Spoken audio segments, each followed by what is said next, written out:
So your conclusion, if I remember correctly, was move Salah on. I know, controversial.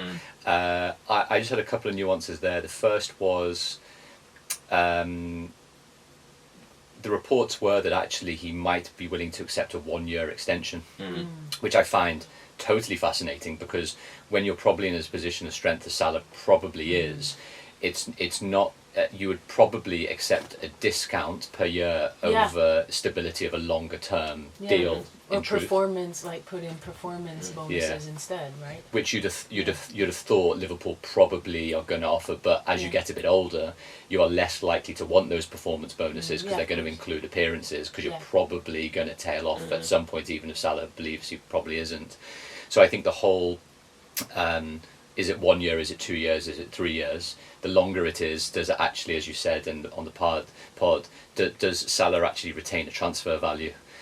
I actually am not sure whether it makes too much of a difference, to the extent that he's not going to be a 50-60 million pound player anymore in truth. So the question is, if he signs a 3-year extension, obviously on a lot of money, Liverpool's, I guess, calculations need to factor in the possibility that they allow him to move for minimal money because he's on such a large contract in 1 year or in 2 years to mitigate. The other thing that I remember you saying, Omar, a while back was, you've done some studies into, without putting you on the spot, studies onto overperformance in a contract renegotiation year.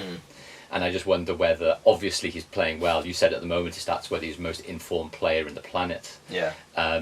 Psychologically, subconsciously or otherwise, playing for a contract obviously focuses people's minds quite considerably, I'd have thought. Yeah, I think so. I think there is, we've not done it, so sorry. I've seen it, but I have seen it somewhere around, there is a kind of small uptick in performance. I can well believe that.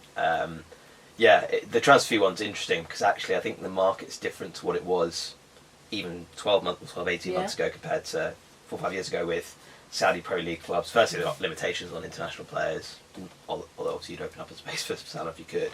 But also clearly there's kind of a bit of reduction in spending, a bit more focus on sustainability, or kind of getting in the right players at the right time rather than just the older players.